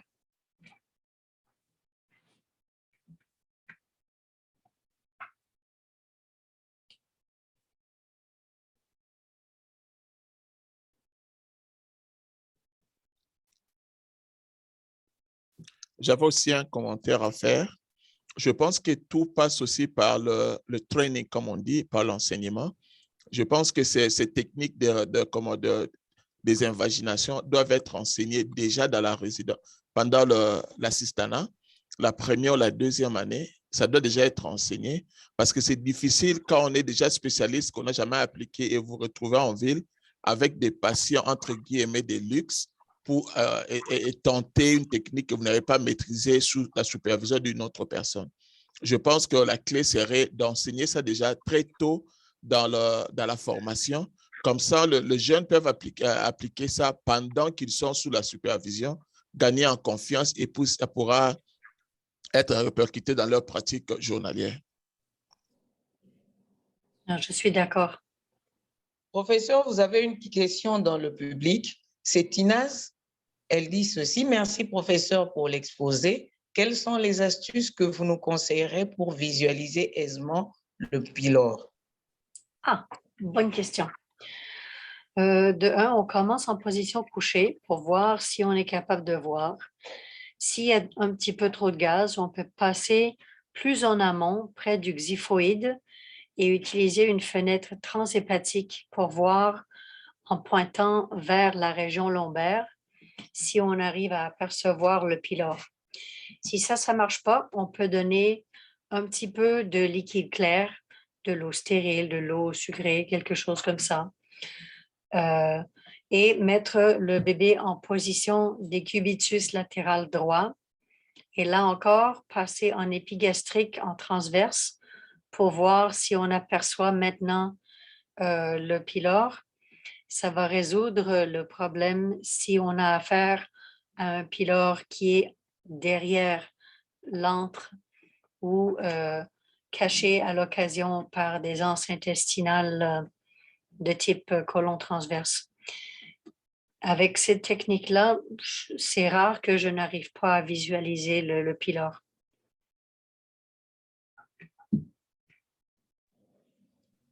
J'espère que Tinaz a été satisfaite de sa réponse, de votre réponse. Oui, elle dit merci. Dans le public, je ne sais pas s'il y a quelqu'un qui voudrait intervenir. Moi, j'ai plutôt une question. Chaque fois que je vois un cas de malrotation ici, je me demande comment est-ce que nous les diagnostiquons à Kinshasa et la prise en charge se fait comment? Est-ce qu'on peut avoir l'expérience de Kin? Parce que quand j'ai quitté, je n'avais pas assez vu beaucoup de cas de malrotation.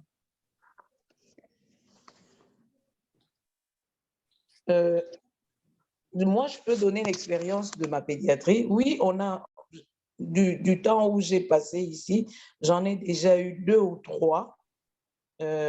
Au fait, le diagnostic a été fait d'abord à l'échographie avec la position des vaisseaux mésentériques, l'artère et la veine qui sont inversés. Et donc, il y avait un volvulus Je crois même qu'il y a un interne qui aurait fait un case report là-dessus, puisque c'était assez laborieux, la chirurgie. Je ne me rappelle plus très bien du cas. L'enfant, là, n'a pas tenu, mais au moins 2 cas ont été une réussite ici à Kalimbilim. Et cet enfant à qui qui n'avait pas résisté, et on a dû passer encore on a dû lui faire encore un transit gastro-duodénal, puisque au départ, il y a eu hésitation. Le premier qui disait que les vaisseaux étaient en place, le deuxième radiologue qui disait qu'ils n'étaient pas en place. Bon, il fallait trancher la poire. On a fait un TOGD et puis voilà. Et finalement, on est intervenu, mais c'était beaucoup plus compliqué qu'un volvulus simple. Je ne me rappelle plus très bien du cas. Mais il faut dire que ce n'est pas tout le monde. Bon, ce sont des trucs qu'il faudrait apprendre et enseigner. Ça, c'est vrai. Mais l'échographie, c'est vraiment en recherchant la position des vaisseaux mésentériques et à l'ASP, en voyant une image peut-être de double bulle, on peut déjà poser le diagnostic. Ouais, je ne sais pas s'il y a quelqu'un d'autre qui a une expérience ici au pays. Est-ce que je peux me permettre une observation? Oui, professeur. On a commencé à enseigner à nos résidents que lorsqu'on constate une relation anormale entre l'artère et la veine mésentérique, il y a une haute probabilité de rencontrer une malrotation lorsqu'on fait une étude digestive haute. Le fait de trouver une relation normale ne l'exclut pas. La valeur prédictive négative est nulle. Si le patient soupçonne qu'il y a possiblement une malrotation avec ou sans volvulus, c'est vraiment l'étude digestive au barium qu'il faut faire. Parce qu'on s'est déjà fait avoir. On avait un patient qui, à l'échographie, présentait une relation normale. Les symptômes persistaient. On a fini par lui faire une étude digestive et voilà. Il avait le volvulus, une malrotation. Pas le volvulus, mais la malrotation.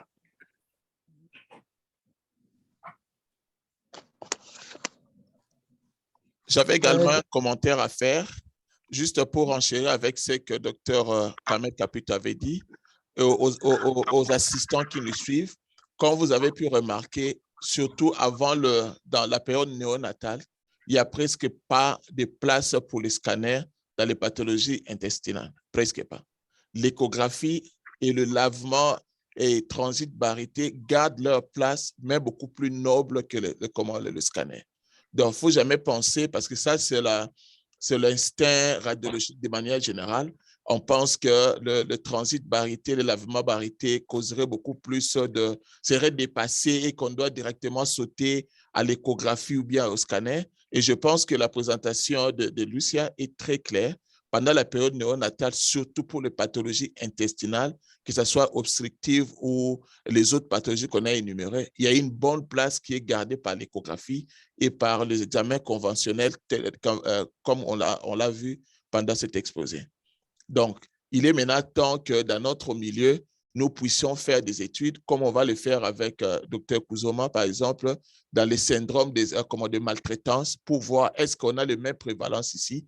On va voir les trucs comme les invaginations et le malrotation. D'abord, en déterminer la prévalence, les cours, quels sont c'est comment la prise en charge, est-ce que c'est uniformisé, tout ça, et la place du radiologue, parce qu'ailleurs, il y a des, comme on a vu pour les obstructions, par exemple, de la voie basse, le lavement barité a non seulement une valeur diagnostique, mais aussi thérapeutique. Ça peut guérir le patient de certaines pathologies. Donc, je pense qu'il est temps que nous, les radiologues, nous puissions faire des études par rapport à notre milieu et trouver des conclusions et puis entraîner des jeunes à faire toutes ces techniques-là. Ça prend seulement une personne qui connaît, qui apprend aux autres, et puis ça va laisser propager comme le fait Tache d'huile. Merci. Merci, professeur. Je ne sais pas s'il y a quelqu'un d'autre qui a un commentaire à faire ou une question à poser parmi les participants, je ne sais pas. Ou docteur Carmen, vous avez un commentaire? Vous n'avez pas trop parlé? Non, mais non, Bon. je suis assez d'accord avec tout ce qui a été dit. Vraiment, le scanner, nous, à Necker, il y a presque un staff pluridisciplinaire pour savoir si on fait un scanner à un enfant, tellement d'abord, on pense que l'échographie bien faite apporte énormément de réponses. Et puis, au scanner, les petits-enfants, enfin, je parle sous contrôle des radiologues, comme ils ne sont pas très gras, il y a très peu de contraste. Et sur la pathologie digestive, ça va être assez compliqué. Alors, sur tout ce qui est vasculaire, évidemment, le scanner a toute sa place. Sur la pathologie hépatique, éventuellement, chez l'enfant un peu plus grand. Mais sur le digestif, on a du mal à lui trouver une place simple et directe. Donc, moi, je suis encore très échographie. Alors, c'est vrai qu'on a accès à l'échographie très facilement. Le radiologue est présent à l'hôpital en permanence, 24 heures sur 24. Et dès qu'on a le moindre doute, on fait peut-être trop d'échographie. Mais l'échographie reste un très, très bon examen chez l'enfant.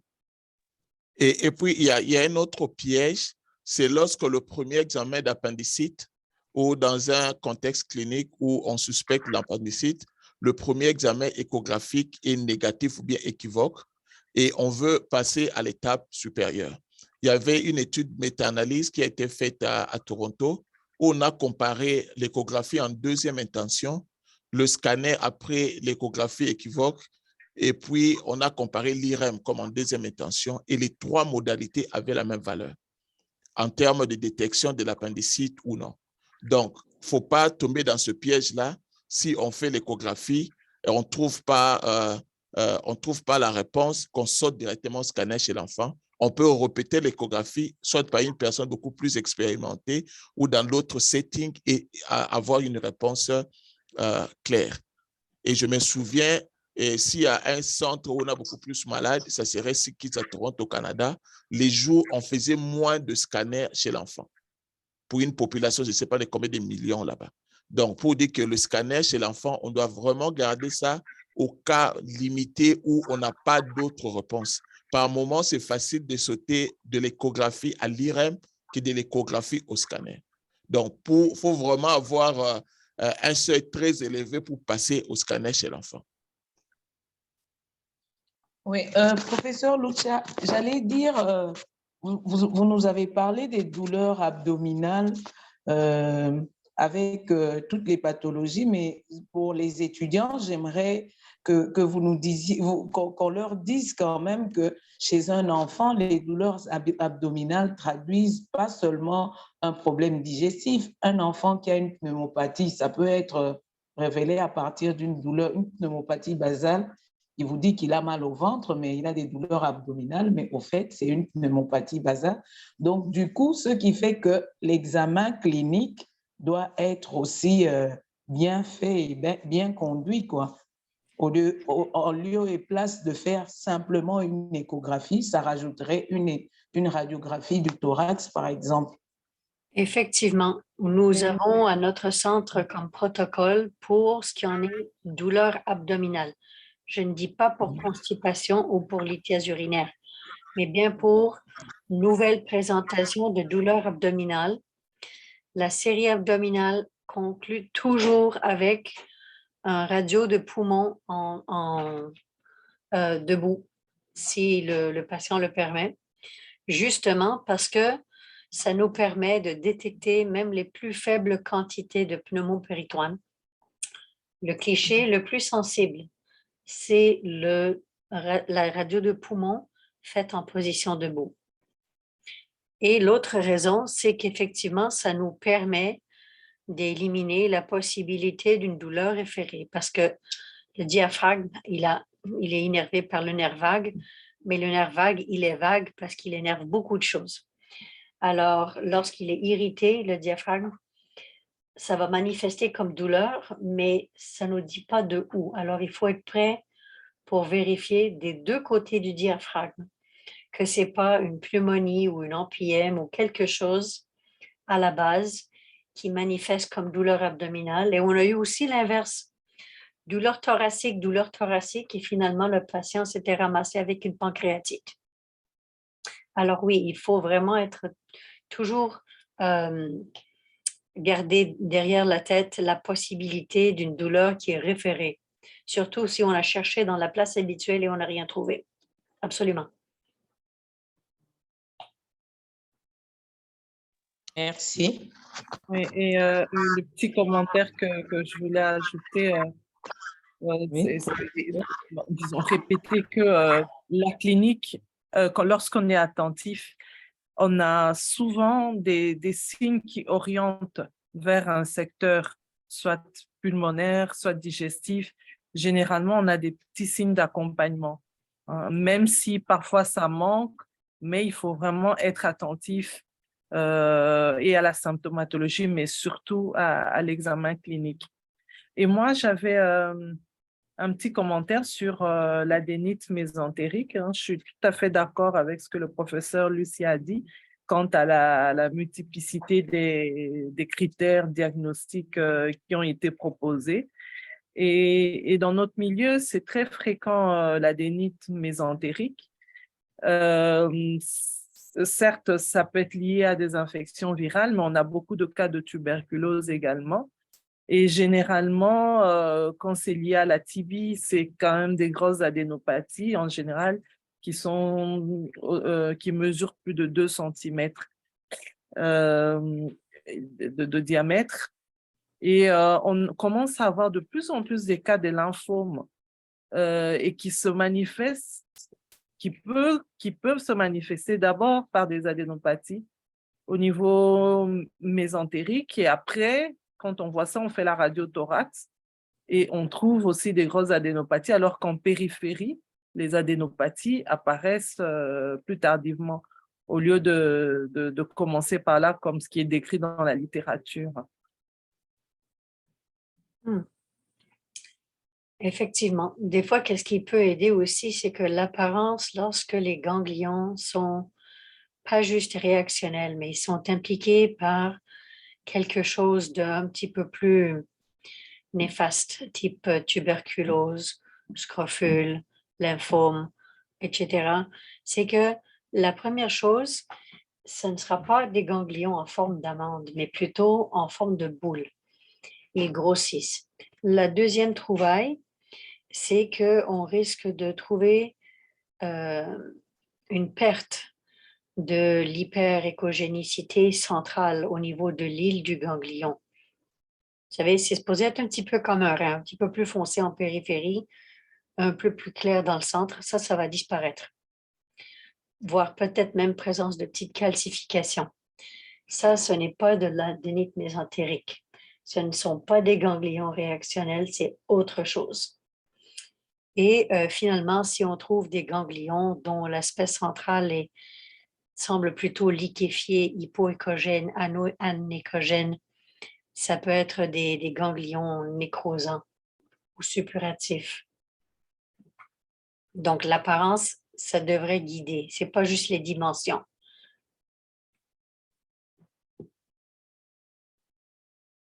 Merci. Un autre commentaire par rapport aux gens par rapport aux radiologues qui auraient la chance d'évoluer dans les milieux UP.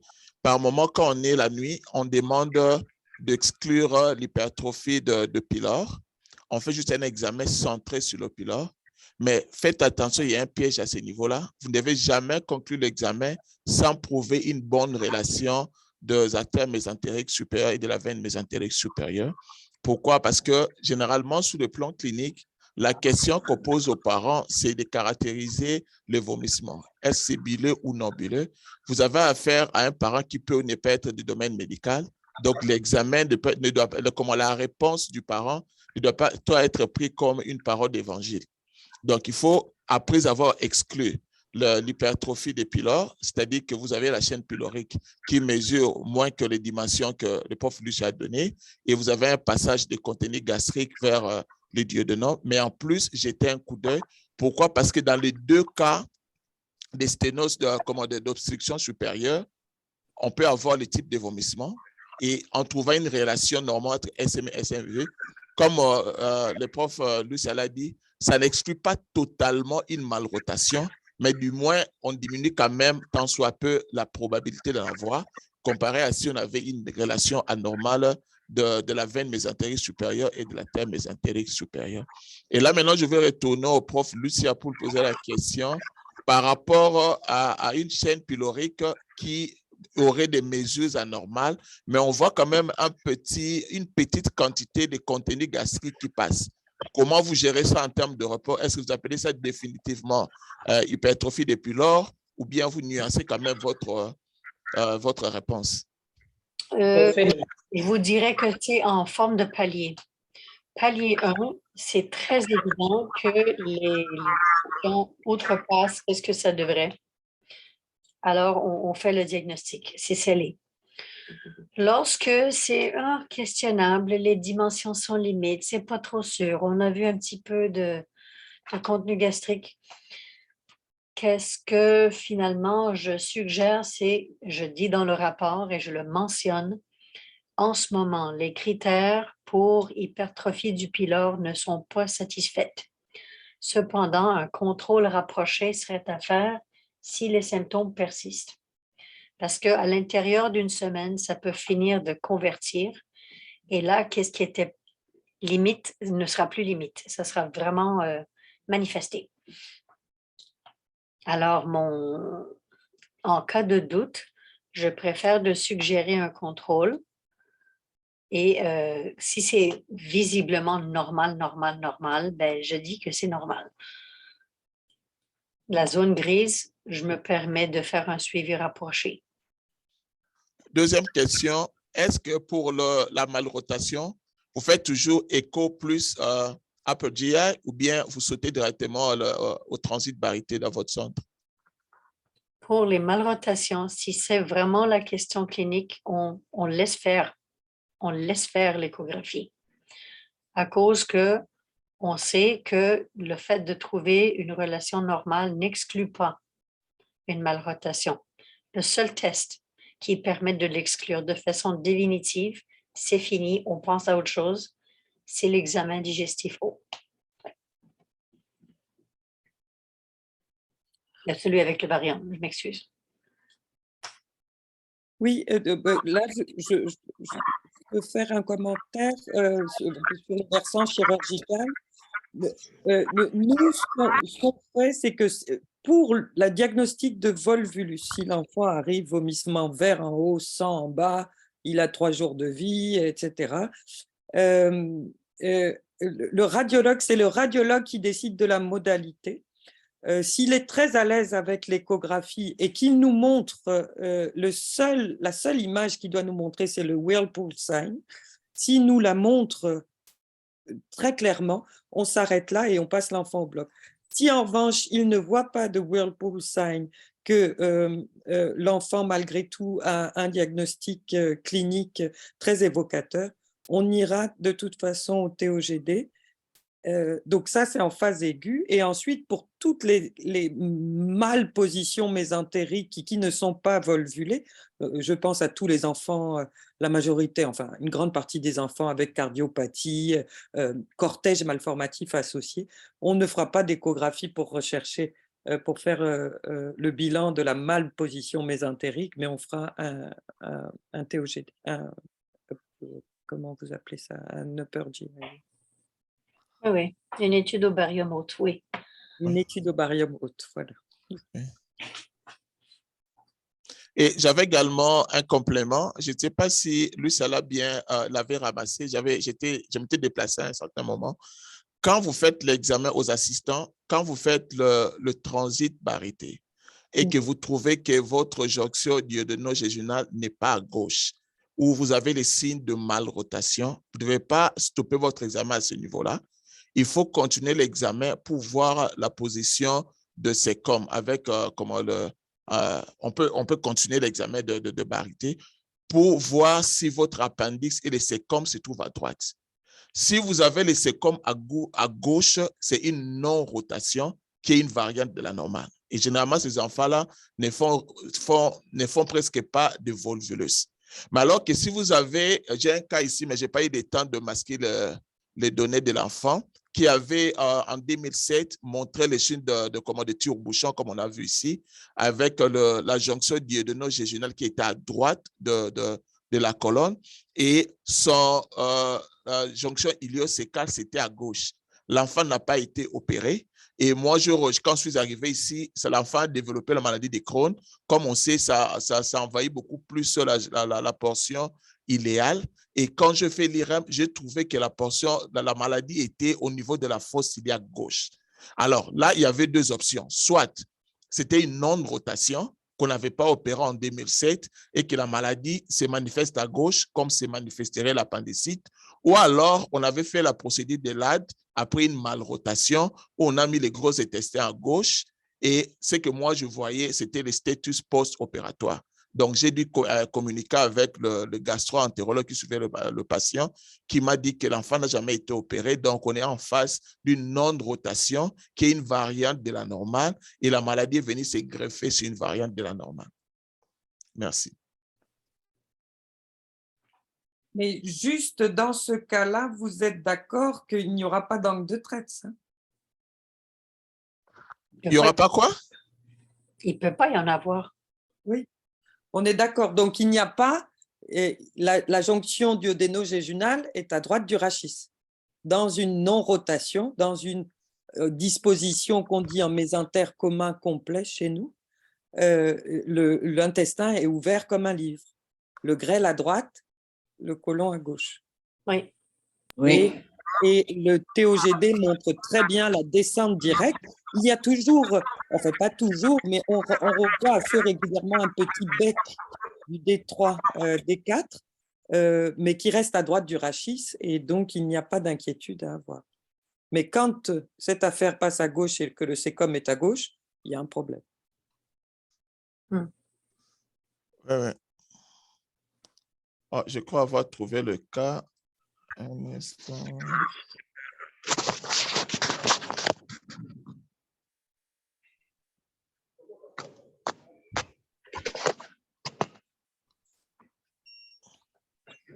Bon, on peut passer à d'autres questions. Si je trouve ça, je vais rappeler. Ça va. Est-ce qu'il y a quelqu'un qui a une question, des préoccupations, un commentaire?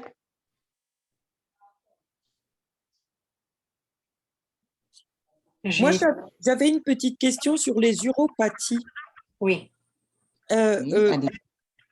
Moi, en fait, la question que c'était pour vous, docteur Mutuza, est-ce que sur des enfants qui arrivent avec fièvre inexpliquée, le CBU est systématique, et si ECBU positif, l'échographie sera systématique, notamment chez les garçons?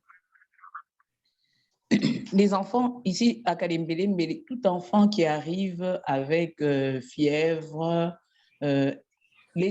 fièvre, douleur abdominale, chez qui on pense à une infection, l'ECBU est systématique et il bénéficie d'une échographie. Là encore, il y a ce problème financier, en tout cas, le protocole dit ECBU positive, échographie, absolument pour exclure une pyélonéphrite aiguë, une atteinte des foyers de néphrite. C'est ça le protocole chez nous. Mais seulement, ce n'est pas tout le monde qui l'a fait. Donc, le patient ne paye pas. Des fois, on le fait puisque nous, on veut avoir la suite. On le fait, mais ce n'est pas toujours le cas. C'est ce que dit le protocole. Je ne sais pas si j'ai répondu à votre question.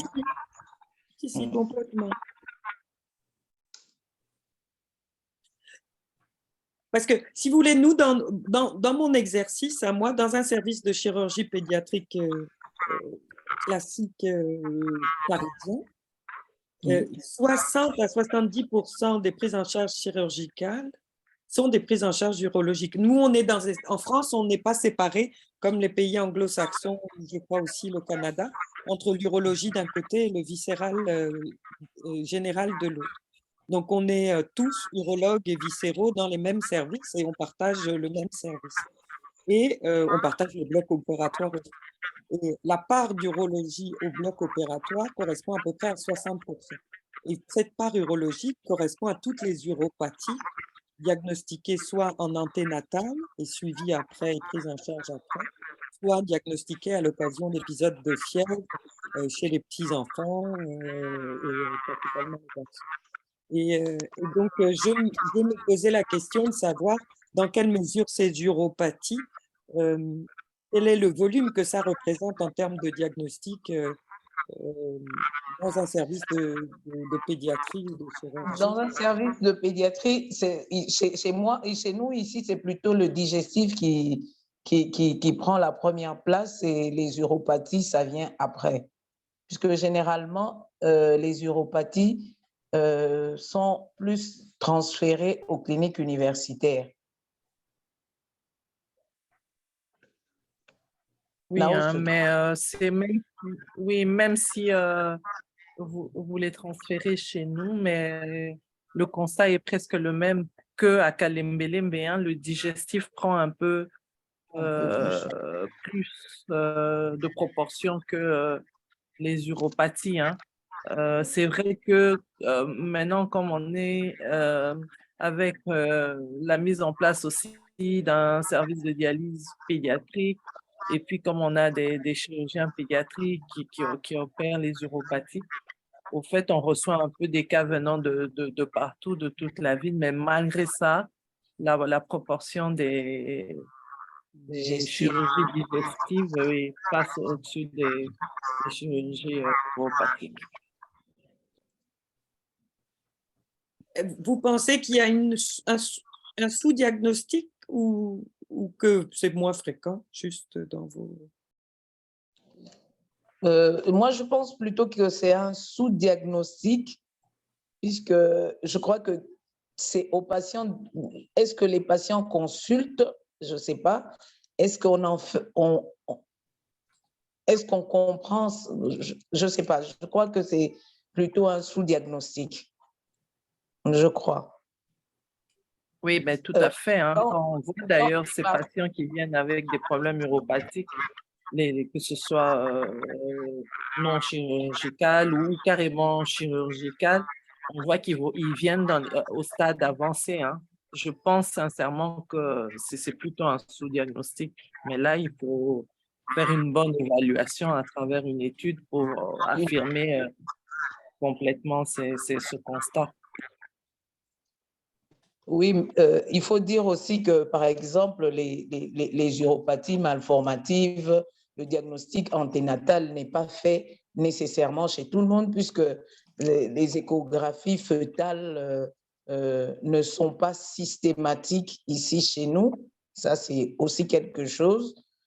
Quand il y en a, la prise en charge peut être faite, mais quand il faut dire que ces échographies fœtales, on ne les fait n'est pas aussi répandu qu'ailleurs. Donc, vraiment, moi, je suis partie sur un sous-diagnostic, mais comme dit le professeur, il faudrait aller sur une étude pour confirmer cela.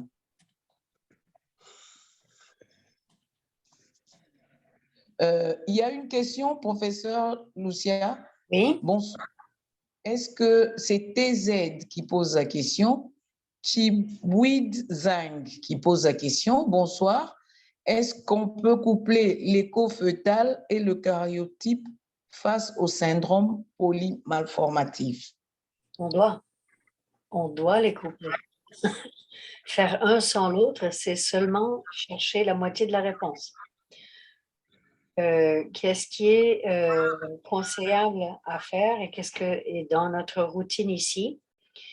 C'est si on a suspicion de pathologie De un, si on a des facteurs de risque pour la mère, pour avoir des aneuploïdies, un âge avancé ou quelque que ce soit d'autre, c'est déjà une raison pour faire les 2 examens.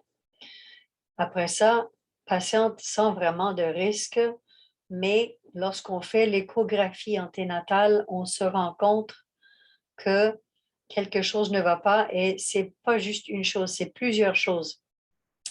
On commence à soupçonner un syndrome. C'est l'autre indication de faire une recherche de karyotype, à savoir est-ce qu'on a affaire avec, je ne sais pas, une microdélétion ou une mutation quelconque X, ou l'échographie ne va montrer que la pointe de l'iceberg. Alors, je vous dirais que c'est bon de faire les 2. Surtout si on soupçonne quelque chose de polymalformatif. Il faut faire les 2. Seulement l'un sans l'autre, c'est n'avoir que moitié de la réponse. Chibouid, j'espère que vous avez trouvé réponse à votre question. Nous allons d'ici peu avoir totalisé 2 heures de conférence. S'il n'y a pas d'autres questions dans l'Assemblée, je crois que nous allons remercier le professeur Lucia pour son exposé qui a été fantastique, le professeur Aketi pour son intervention et le docteur Carmen aussi pour son expérience et son apport dans cette discussion. Je crois que ça a été une occasion qu'on puisse parler de l'enfant. Et dès qu'on on se met à en parler, je crois que c'est difficile de s'arrêter. Je ne sais pas, professeur Mata, si vous avez autre chose à rajouter. Nous vous disons merci de nous avoir permis de tenir cette conférence et d'apporter ces quelques éléments qui, je l'espère, pour les assistants, ont pu trouver leur compte, non seulement les assistants et tous les autres médecins généralistes ou chirurgiens, pédiatres qui participent aussi au lundi soir de radiologie. Donc, pour moi, pour ma part, j'ai fini, je crois. Merci, professeur Lucia, encore. Merci, professeur Lucia. Et merci, docteur Carmen. Merci beaucoup à tous, à la modératrice, docteur Mutuza, au professeur Carpinetta, au professeur Aketi, à docteur Capito. On va tout faire. Je sais que Lucie a beaucoup de cours, plus de 100 cours. On fera tout pour dévaliser tous ces cours. Donc, on va revenir à elle pour trouver une autre date pour d'autres sujets. D'ici là, on se retrouve le lundi prochain où on va parler de notre sujet. Vous aurez les affiches. Merci à tout le monde et à lundi prochain. Oui, docteur Dadi, s'il vous plaît, est-ce que il y aurait moyen de garder cette présentation qui a été très, très intéressante, même pour les pédiatres?